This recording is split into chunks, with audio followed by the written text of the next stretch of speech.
दोस्तों tech news पे आप सभी का स्वागत है एंड चलिए शुरू करते हैं आज की टेक न्यूज। तो चलिए बात करते हैं सबसे पहले न्यूज की। सबसे पहला न्यूज आ रहा है ओप्पो के तरफ से एंड ओप्पो ने मेक्सिको में रेनो 6 सीरीज का एक नया स्मार्टफोन लॉन्च किया है जिसका नाम है Oppo Reno 6 lite. Reno 6 lite 6.43 inch के एमोलेड डिस्प्ले के साथ आता है एंड इसमें स्नैपड्रैगन 662 चिपसेट है। इस स्मार्टफोन में 6GB रैम एंड 128GB का स्टोरेज है। साथ ही में 48 मेगापिक्सल का ट्रिपल कैमरा सेटअप है ऑन द बैक और 5000 mAh का बैटरी कैपेसिटी है। चलिए बात करते हैं अगले न्यूज के बारे में। तो Vivo T1 5G से रिलेटेड कुछ इन्फॉर्मेशन निकल के आया है और Vivo T1 जो लास्ट ईयर अक्टूबर में चाइना में लॉन्च हुआ था वही इंडिया में आने वाला है मार्च में एंड अपकमिंग Vivo के इस स्मार्टफोन में 2 रैम एंड स्टोरेज ऑप्शन होगा। एक 8GB प्लस 128GB का वेरिएंट होगा और एक 8GB प्लस 256GB का वेरिएंट आएगा। बाकी इसके अलावा अभी तक और कोई इन्फॉर्मेशन नहीं मिला है। बढ़ते हैं अगले न्यूज की तरफ। तो अगला न्यूज है सैमसंग गैलेक्सी M33 5G का और गैलेक्सी M33 5G का प्रोडक्शन शुरू हो गया है ग्रेटर नोएडा के फैक्ट्री में एंड इससे पता चल रहा है कि अपकमिंग इस स्मार्टफोन को आने वाले हफ्तों में इंडिया में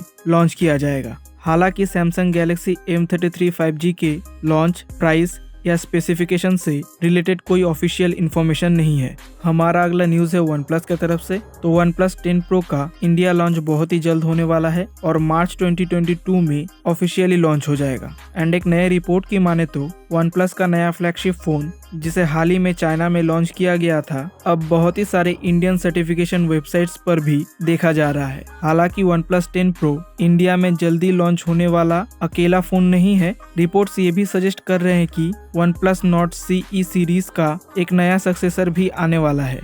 OnePlus Nord CE 2 5G next month फरवरी में लॉन्च हो सकता है और Nord CE 2 को BIS सर्टिफिकेशन वेबसाइट पे भी स्पॉट किया गया है। नेक्स्ट न्यूज है Exynos चिपसेट का। तो सैमसंग ने अपने न्यू Exynos फ्लैगशिप चिपसेट को रिवील कर दिया है और Exynos 2200 को कुछ इश्यूज के वजह से पहले कैंसिल कर दिया है, ऐसा रूमर्स में सुनने को मिला था। पर बाद में कंपनी ने खुद इस चिपसेट को ऑफिशियली कंफर्म कर दिया ahead of the S22 series launch and ये भी कुछ रूमर्स है कि S22 सीरीज के तीनों फोन्स में Exynos 2200 देखने को मिलेगा in India and some other markets. In addition to this S22 series के साथ Samsung Galaxy Tab S8 series भी लॉन्च हो सकता है और कहा जा रहा है कि ये 8 फरवरी को लॉन्च होगा बट सैमसंग ने अभी तक ऑफिशियल अनाउंसमेंट नहीं किया है। पर अगर ये लीक डेट सच हुआ तो सैमसंग अगले कुछ दिनों में लॉन्च डेट को कंफर्म कर देगा। सो नेक्स्ट न्यूज आ रहा है एप्पल के तरफ से। तो डिस्प्ले पैनल के बारे में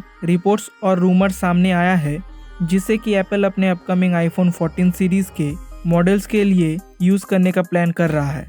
हालांकि iPhone 14 सीरीज लॉन्च होने में अभी बहुत देर है लेकिन नए लीक्स अभी से आ रहे हैं कि iPhone 14 Pro में LTPO डिस्प्ले होगा with 120Hz refresh rate. But एक नए रिपोर्ट में ये क्लेम किया गया है कि iPhone 14 एंड 14 Max मतलब जो प्रो मॉडल्स नहीं है उसमें LTPO स्क्रीन नहीं देखने को मिलेगा। एप्पल से रिलेटेड और एक न्यूज है और वो है iPhone 13 सीरीज के नॉइस कैंसिलेशन को लेके। तो दिसंबर 2021 में एक रिपोर्ट में बताया गया था कि एक सॉफ्टवेयर ग्लिच के वजह से एप्पल iPhone 13 सीरीज में एक्टिव नॉइस कैंसिलेशन को यूज नहीं किया जा पा रहा था जिससे कि कॉल क्वालिटी रिड्यूस हो रहा था। और अब एप्पल सपोर्ट ने भी ऑफिशियली कंफर्म कर दिया है कि iPhone 13 सीरीज में इन कॉल नॉइस कैंसिलेशन का फीचर एब्सेंट है। तो आज का लास्ट न्यूज है Honor के Honor V magic foldable smartphone का जिसे लास्ट वीक चाइना में लॉन्च किया गया था एंड आज इस डिवाइस का सेल ऑफिशियली स्टार्ट हुआ है चाइना में।